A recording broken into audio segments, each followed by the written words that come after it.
world's on fire. Don't touch me, I'm a real live wire. Psycho killer, catch the sea. Better run, run, run, run, run, run, run away. Oh. Hello, ladies and gentlemen, and welcome to Terra Obscura, the show where we look at the best and worst horror has to offer. I'm your host, the Fear Fan, and thanks for tuning in. Today, we'll be doing something a little bit different. We'll be reviewing a sequel without having featured the original on the show first.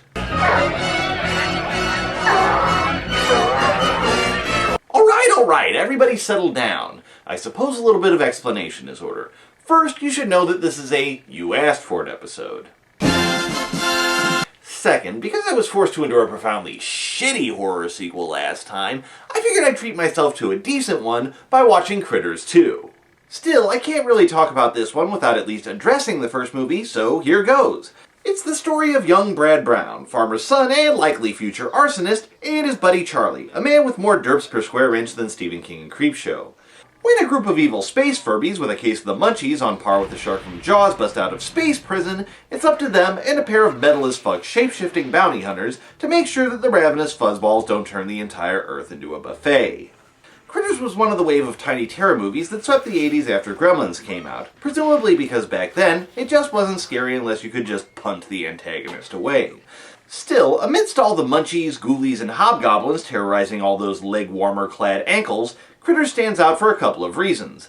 First, unlike all those other obvious knockoffs, Critters was apparently written years before Gremlins by director Stephen Herrick, who spent time deliberately removing any and all similarities to Gremlins. Don't believe me? Just look!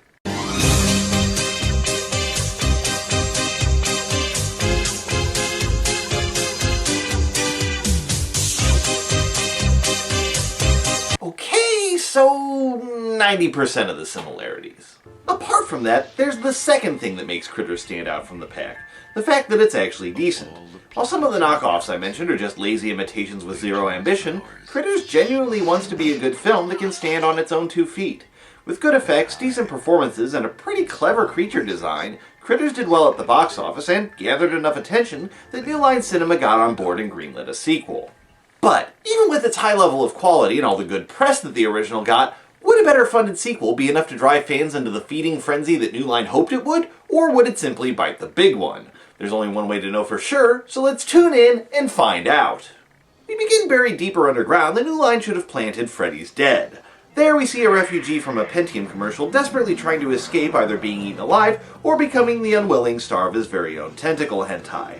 Before we find out which, his companion arrives to save him with what shall forever be known to me as the giant penis gun. Jeez, we're only a few minutes in and we've already got all the ingredients for the weirdest goddamn porno ever made. Thankfully, that turns out not to be the case, as when they make it back to their ship and remove their masks, we find out that our escapees from Intel are in fact the bounty hunters Ugg and Lee, who apparently have brought Charlie along for reasons that defy human comprehension. Hey, wait a second. Ugg and Lee. Ugly? Damn it, I'm not sure who I'm more disappointed with. The writers for coming up with such a lame joke, or myself for taking more than a fucking decade to actually get it. Still, while spending any length of time trapped in an enclosed space with Charlie would be enough to drive anyone into a homicidal frenzy, it looks like our unfortunately named allies have been channeling their aggression appropriately, as they've managed to take down not only one of the asshole aliens from the Fifth Element, but also Space Michael Myers and Newt Gunray of the Trade Federation. And before you ask, yes, that last one does make them 2 of my favorite people in the entire universe. Seriously, if I spot a Jar Jar head in there, I'm building these motherfuckers a shrine. Still, the celebration is short-lived, as they soon receive a message from the big giant head informing them that the last job wasn't quite up to spec. However, an earlier expedition remains incomplete. The G-sweep of the planet Earth indicates residual Krite life. G-sweep's wrong. The G-sweep is infallible. The Council is very nervous when it comes to the Krites. They are a lethal plague and must be wiped out. Well, it was obviously important enough to get him out of the shower. Seriously, man, put on a shirt. Nobody wants to see what you're packing. I mean, between the constant nudity and all the gang probing, the rest of the council's starting to talk. So, after our intrepid bounty hunters apply liberal amounts of eye bleach after learning what Ugg Lee really is, they set a course for Earth at the speed of stock footage. Meanwhile, at their destination, we catch up with our other protagonist, Brad Brown, now a couple of years older and wiser, and still trying to live down the events of the first movie. And normally this is where I'd throw out a joke about how easy that should be since the kid came down with Tommy Jarvis syndrome and switched actors between movies, but irritatingly enough they seem to have kept the same kid. So, point to you, Critters 2. It appears that our annoyingly consistent protagonist's family has moved out of Grover's Bend since the end of the first movie, and he's being sent back to vacation with his grandmother. And as weird as it may seem, this actually makes the Browns kind of seem like assholes. I mean, at the end of the last movie, the Critters blew up their house, presumably before the little pyromaniac had a chance to do it himself. The only reason they even had a house at the end of the movie is because the bounty hunters were nice enough to give them a literal plot device that reconstructed the place. Hell, it didn't even liquefy their cat! And the next time we see it, it's been completely fucking abandoned, apart from a duo of dipshits who come to loot the place. Also, I could probably point out that it's kind of weird that Brad's being sent on vacation to live with his grandmother in the middle of nowhere, but I'm just going to assume that he somehow managed to burn down their new house and that the rest of his family is just trying to ditch him. Anyway, as for the Raiders of the Lost Barn here, meet Quigley, the reclusive old junk dealer who definitely won't be the first person to die in this movie, and Wesley, a standard issue 1980s bad boy with all the menace of the villain in an after-school PSA. It appears that cats aren't the only thing to remain unscrambled by the aliens' quicker fixer-upper, and not only is our sequel bait from last time intact, but it's actually managed to both increase in number and move itself to the center of the barn.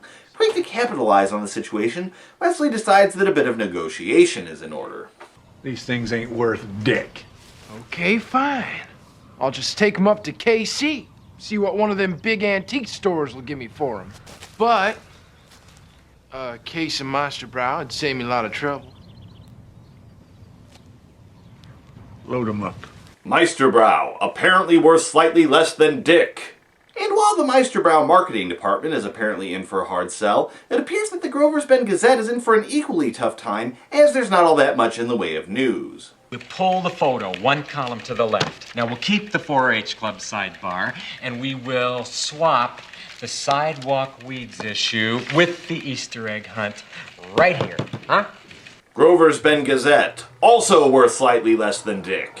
Although it arguably does serve a purpose, as it provides us with 3 additional characters. Megan, Brad's prerequisite love interest, her dad, who will have no bearing on the plot whatsoever, and Sally, a hatchet-faced barracuda who, upon spotting Brad arriving on the bus, will be pursuing the only vaguely interesting story in town with terrifying Terminator-like dedication. Okay, so we've got a town full of eccentrics. Hopefully there are at least a few normal people here. Don't you have any Clark bars or Milk Duds? Oh, honey, fresh vegetables are high in fiber, and we need fiber for a healthy BM. And if you think that's bad, you should see your sex ed class. Meet Brad's grandma, whose lawsuit in the making daycare will be housing everyone's favorite pyromaniac during his stay, all while she trains the finest young minds Grover's Bend has to offer. You know, the carnivores have short intestines and the meat passes. Like I said, the finest young minds that Grover's Bend has to offer. Also, hate to tell you this, kid, but for someone who just listened to a seminar on the horrors of constipation, I think that eating a tub of glue would throw up some red flags. Anyway, while Brad tries to figure out if any of these children are flammable and Wesley gets better acquainted with Quigley's dog Chili, we see that Sally's salmon-like homing instincts have led her to the door of former Sheriff Harv, who, unlike Brad, has had a bit of work done between movies. Well, on the important chart, I'd put that right between a pineapple quiche and a pimple on the ass. Now, why don't you run along home, Sal? Because they're about to start the bonus round. Ow! I'll take sick burns for 500, Alex. Of course, it's a shame that the town's a bit short on law and order, as Quigley is apparently ready to welsh on his deal with Wesley. So, what about them brewskis?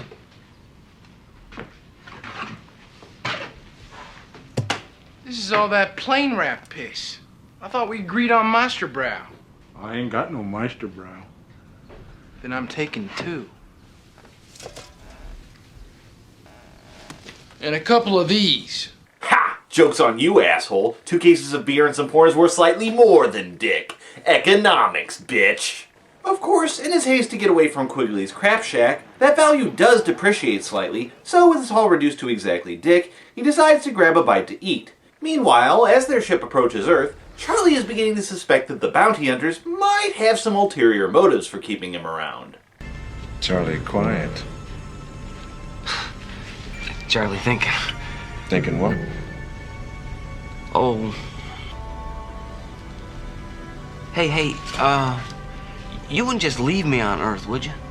Oh shit, he's starting to realize that you're using his soft, punchable face as bait for alien monstrosities. Quick, Hug, think of something.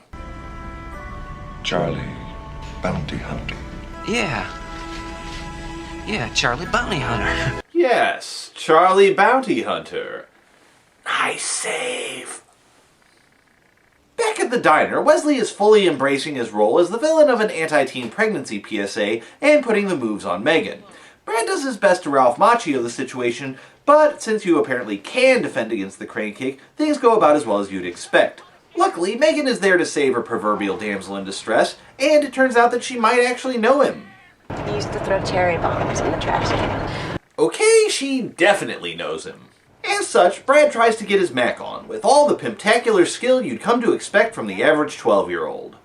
Does your dad still run the newspaper? I'm a reporter there. Really? Kind of like a Jimmy Olsen with breasts. Okay, so on one hand that's kind of a shitty pickup line, but on the other hand, with all the weird crap that happened back in Golden Age comics, I'm not entirely convinced that that wasn't an actual storyline. So while they marvel at the fact that Megan's just young enough to date Brad, but not so young as to make it creepy for the audience to be attracted to her, Granny decides to stretch her luck by bringing one of her students/hostages to Quigley's tetanus factory. It looks like while those eggs might be worth less than Dick, and while he might have gotten screwed over by Wesley, it looks like he has a plan to make some of his money back. $10 each. That's not what you'd ask the church, now is it? Of course not. Of course not. But I'll give you $20 for the stack. You can have half for 25. Wait a second. So, if those things are worth less than Dick, but he's still able to turn a profit for $25 for half, that means the going exchange rate from cash to Dick has to be at least $40 per Dick. That in turn means that the gratuitously overpriced Meisterbrow is $40 a case, and the 2 cases of plain wrap plus porn equals slightly more than $40, and oh my god, I've just invented Dickonomics. Say, I'd like to purchase these DVDs. That'll be 60. Alright then. Here you go. Alright, but looks like you're a little short. Ugh. Alright then, fine.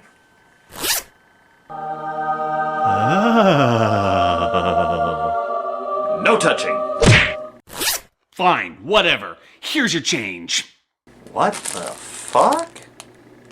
And not only is Quigley the creator of the phallus-based barter system, but apparently a fucking Time Lord, since the next time we see him, he's not only inexplicably changed into his Sunday best, he's also showing up for work despite having left 2 scenes ago, and is bitching about hating Easter like the Grinch's lame-ass cousin, despite the fact that Easter is tomorrow.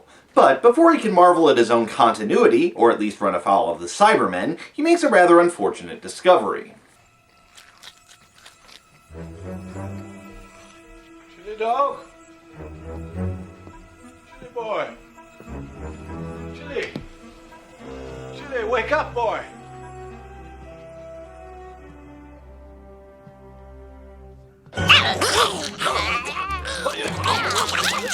Hold up a second. They're small and fast, they have spines on their back, they roll into a ball to attack, and apparently have a craving for chili dogs. Where have I heard this before? Blue streak speeds by. Sonic the Hedgehog, too fast for the naked eye.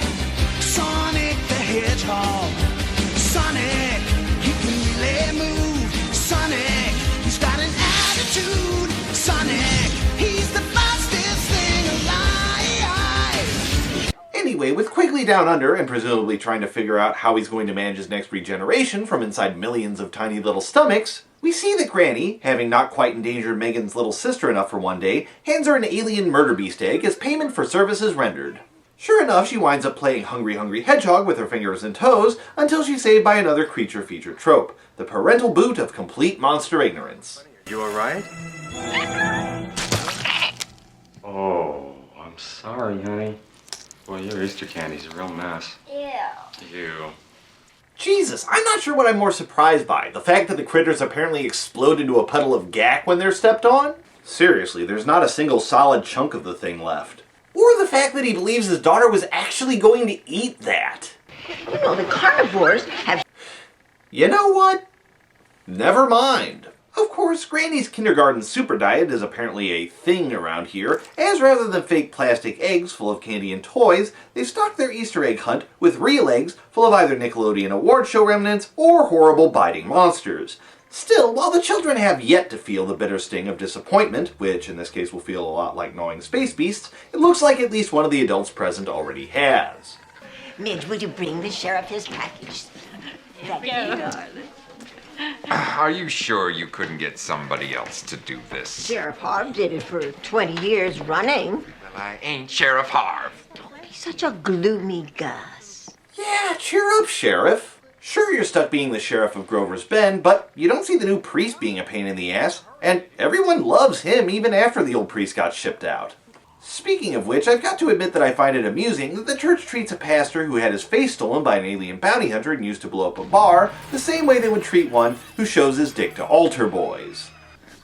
Oh, this is great. The Easter Bunny with his Tehachapi hanging out. Give them kids a real education. Dude, no, it only works for priests. Still, it looks like the new sheriff picked the wrong day to try to turn the Easter Bunny into a furry, as the eggs have hatched, and it turns out that chili dogs aren't the only weenies that the critters are after.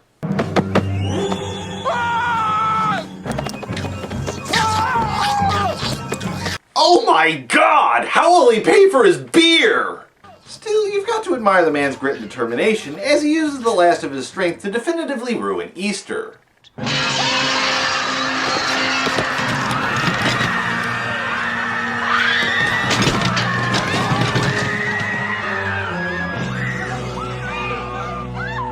A dickless man in a blood-soaked Easter Bunny outfit crashing through a stained glass window to ruin Easter Mass? Or harsh commentary on secular imagery overshadowing the holiday's religious roots? You be the judge! Of course, while we're contemplating that, the rest of the town has some speculation of its own new address. What do you think happened to the sheriff? You heard him. It was probably some kind of farm accident. Farm accident? You saw him. Hey, it could happen. Everybody knows Sheriff Larry loves sticking his dick in the threshing machine. And speaking of people who are dickless, once they've determined that Sheriff Larry didn't die from the unspeakable love that can only be shared by man and tractor, they turn to Sheriff Harv for help, only to be told to fuck off in slightly less polite terms. Fortune is on their side, though, as the bounty hunters finally arrive from their long trip, presumably amongst a cloud of Charlie's unwashed body odor. Still, while the punk rock Slender Man look might be all the rage in space, here in Grover's Bend, something a little more hillbilly chic is called for. Transform.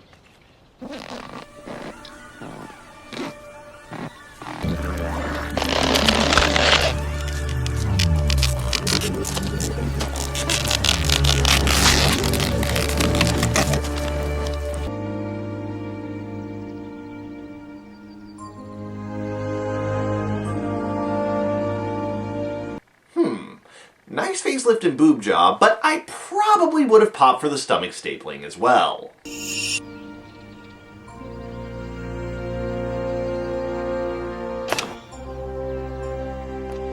Much better. So while I'm left to wonder why Lee was already wearing a thong before his transformation, guess it gets awful lonely out there in space, eh guys? Brad and Megan head to Quigley's, either because they realize that's where Granny bought the eggs, or maybe just because they're looking for the missing pages of script and explaining why they need to head there. Once they arrive, they find that Quigley, despite having been killed yesterday, has actually managed to survive surprisingly well, and even manages to politely answer the door before collapsing, presumably laying there till he transforms into either David Tennant if we're lucky, or Colin Baker if we're not. Anyway, while the critters sample the local flavor, it's time for them to demonstrate some special abilities of their own, including the ability to fire poisonous quills, the ability to be thrown from off-screen by a bored production assistant, and the ability to roll gently down an incline until they come to a stop against a nearby trash can.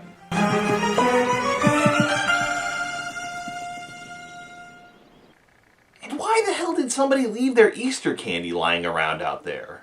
Matters get even worse when one of the critters makes its way to Granny's and, upon discovering that some little asshole has eaten all the paste, decides to take a bite out of Granny, despite her clearly being past her expiration date. Things look grim for Brad and the gang, at least until the bounty hunters arrive, penis guns at the ready.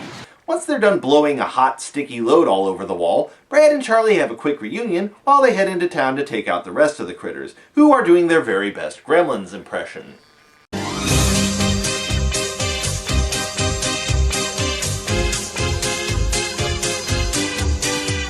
And when I say they wanted to remove every Gremlins reference from the series, I meant with a prejudice.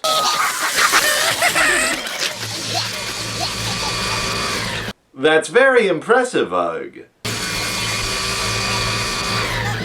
But hers is bigger. So while the penis guns wreak their orgy of destruction, no doubt breaking every FDA regulation in the book while they're at it, the rest of the critters attack, taking out the phone lines, and, as Wesley discovers as he tries to flee, presumably to join the Cobra Kai, blocking the roads out of town, resigning everyone to the worst fate imaginable. Being stuck in Grover's Bend. Clearly, the bounty hunters have a bigger infestation of Krites on their hands than expected, and Lee's bounty hunter Barbie form isn't doing us much good. Time to shift into battle mode.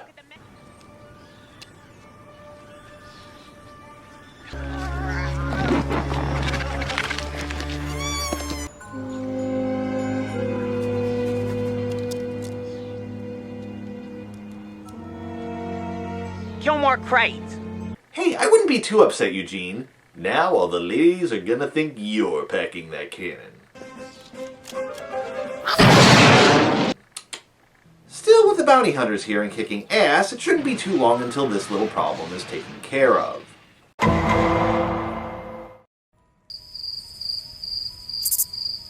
Okay, so results may vary.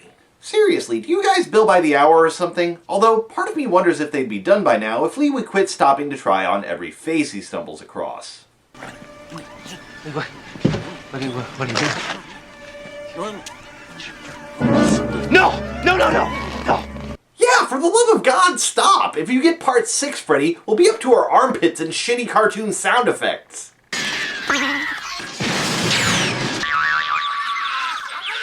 Oh fuck, the rot's already setting in! Lucky for us, Charlie's there with his trusty spank material, and once he's managed to get the pages unstuck, he rescues the audience from having to watch Bradley defeat the critters with a power glove. Anyway, since Lee's back to being the porn star from beyond the galaxy, she heads down a dark alleyway, only to discover that the power and pageantry of Barbarella cosplay is no match for the rapacious porcupines.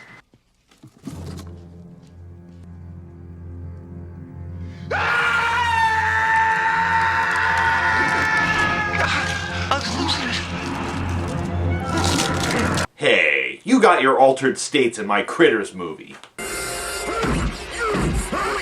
Also, while that's a decent way to share your grief, I think you need to start taking your cues from a master.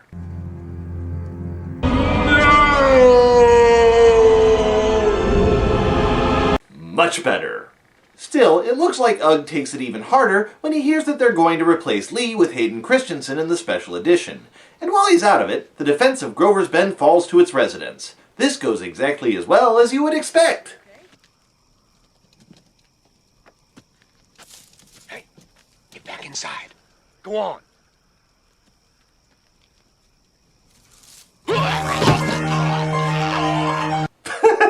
That face. Sorry, kid, but the only person I've ever seen pull that one off was Angela from Sleepaway Camp. Although maybe she was just punking the guy who got eaten, since when Brad shows up to help, not only has she not taken the 2 steps back that would have put her safely inside the church, but she's actively riding her trike away from the church. Either way, Quick Draw McGraw here manages to untuck his tail from between his legs, and once he's managed to prevent our hero from becoming Bradwurst, they finally have enough brain cells to rub together to form a plan. Alright, so we've got an alien bounty hunter, a badass sheriff, and a town full of angry villagers. Brad, you crazy little pyro you, we need a plan. What's the best you've got? We gotta blow him up. You know, I would say that I was disappointed, but that would imply that I had some expectations to begin with. Still, while the plan is more or less exactly what you'd expect, he at least has a decent way of pulling it off. Since the critters like to eat in a swarm, they wait until the critters are occupied with the town livestock, then sneak off to the local meat packing plant. There they begin tossing as much food down as they can find, packing it with dynamite that they apparently had lying around, my money's on it being Brad's private stash, then pumping the scent out to attract the critters. To be honest, it's kind of a shame that this isn't the place where they make White Castle burgers. If it was, they could just let them in, let them eat, then toss in a single match and let nature take its course. And of course, the whole town turns out to see how things play out, literally going the extra mile by following the little monsters all the way to the burger factory. Hell, they even get bonus points for bringing along their torches and pitchforks, because damn it, a flashlight and pitchfork mob just isn't as impressive. Anyway, while their enthusiasm is admirable, it does not go unnoticed by the critters, who find themselves faced with a difficult decision. Either downing a warehouse full of FDA-certified grade F crap burger, or stuffing their face with unwashed redneck tartare.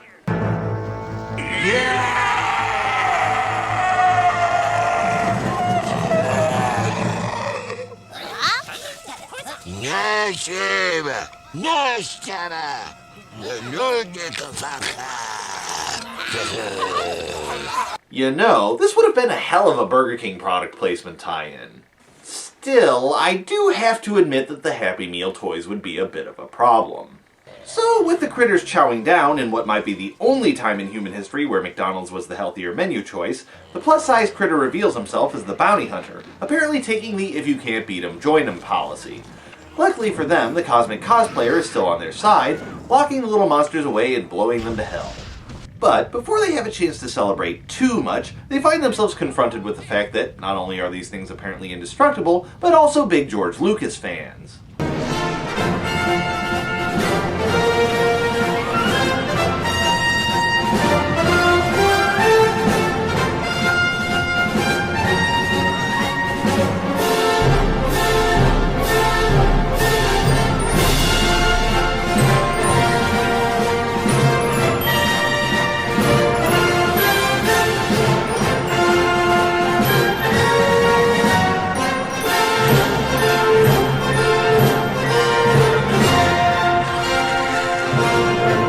Alright, all jokes aside, this is actually a pretty awesome scene.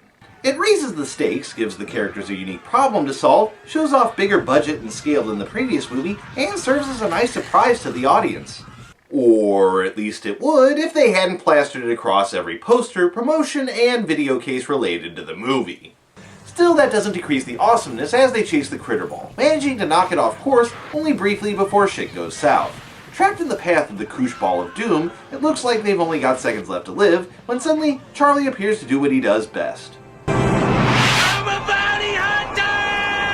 Spouting heartwarming idiocy while Ugg watches him get his ass kicked by both gravity and a deadly alien species before the horrified eyes of the townspeople.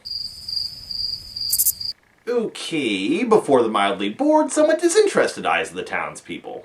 Charlie crashes into the ball o' critters in a ball of flame that definitely A, gives Brad a massive boner, and B, does the critters in for good despite them having survived an equally ginormous explosion less than 5 minutes ago. Having witnessed the death of his friend and extraterrestrial punching bag, along with the destruction of his ship and any proof of his having completed a single bounty, nice work Charlie, Ugg gives Charlie the only fitting tribute he can, stealing his identity so he can claim Ugg died in the fire and avoid any legal responsibility for having fucked things up. Still, it seems that he also absorbed Charlie's propensity for screwing things up, since the next morning it turns out that the real Charlie is still alive as he returns to the cheers, adoration, and love of the town he saved. Hey, can one of you guys help me get this parachute off? Well, I got it. Or they completely ignore him and refuse to even uncouple his parachute for him. Seriously, is everyone in this town just a jaded asshole? Although at least Ugg seems pleased to see him, as Charlie marvels briefly at his appearance. Before Ugg straight up abandons his ass on Earth. You wouldn't just leave me on Earth, would you? Charlie, bounty hunter. Bet you're glad you sidestepped answering that one. Still, Charlie shouldn't be too bummed as the sheriff passes on his role to him, which is apparently something that he's empowered to do. So, as Brad decides to change his name to Michael Bay and move to Hollywood, we fade out as the filmmakers thank the residents of Grover's Bend, which is apparently a real place. And if they're going to take the time to do that, I guess it's only right that I should do the same.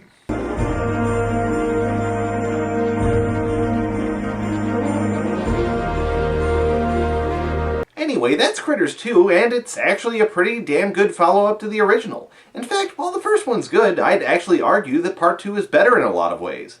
While the original did a lot right, the new one does the same and better.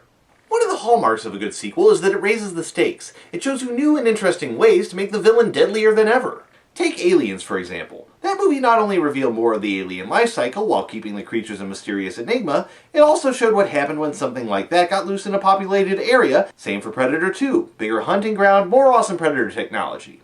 Critter 2 does the same with a bigger infestation, more lives at stake, and, of course, the Critter Ball. This thing has very limited screen time and only one kill to its name, but I'll be damned if it doesn't make an impression. When I was a kid, my local TV station, KPLR 11, would play a lot of horror movies. And I can still remember the bits and pieces I was able to catch when my parents weren't looking.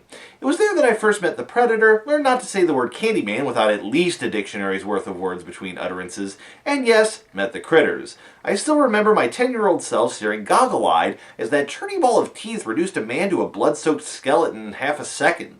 The fact that that image has stayed just as fresh to me for 18 years as my first trip to Disneyland is a testament to just how cool it is. And also probably a testament to how badly I need a therapist. And as cool as the Critter Ball is, it's also another indication of one of this movie's greatest strengths, the fact that this movie doesn't take itself too seriously. From start to finish, Critters 2 is concerned with being pure, unadulterated fun.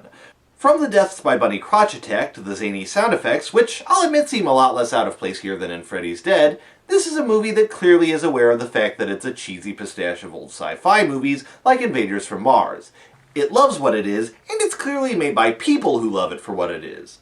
But all the love in the universe won't save a movie that's poorly executed, and thankfully, Critters 2 couldn't be in better hands in this department. With the pickup from New Line Cinema, this film got the people who were arguably the best in the business at this time. New Line had been blowing box office records to bits for years with its awesome special effects-driven horror movies, and Critters 2 definitely benefits from the same great pool of talent that was able to stretch every dollar to the breaking point. Finally, while I gave the characters a lot of shit in the review, they're actually surprisingly endearing. One of the best things they have going for them is that they're all reasonably likable. Hell, even Quigley and Wesley, a couple of bullying jerks, get a few moments of simple humanity, be it Quigley's love for his dog or Wesley trying to take credit for beating the critters. On top of that, each of the characters from the first movie gets a decent arc. With Brad finally being able to stop hiding what happened to him, the sheriff, who was basically powerless in the first film, being able to face down the monsters that emasculated him, metaphorically, and even Ugg going through a serious loss that hits him so hard that he literally loses his sense of identity. And then there's Charlie, who may have found himself in this movie, but surprisingly gets even more character development in the sequels. So much so that I'm actually loath to discuss it without reviewing them first. And there, you've got the essence of what makes Critters such a good movie and an even better sequel. Sure, there are some continuity flubs where scenes were moved around, probably to give the critters a more dramatic reveal, but even that shows that people really gave a shit about this movie. I see so many paint-by-the-numbers, grab-your-paycheck-and-go-home productions that it's good to see a film that cares about being the best there is at what it does, and what it does is actually pretty nice. Anyway, that's all for this episode. Next time I'll be doing a very special episode for another friend of the series. Yes, I know we were supposed to do Friday the 13th Part 6 next time, but this actually started out as a Fright Bites before things got out of hand. In the meantime, feel free to go and pick up a copy of Critters 2. Be sure to use your money, though, as Dickonomics is not caught on yet. Till then, this is the Fear Fan, signing out.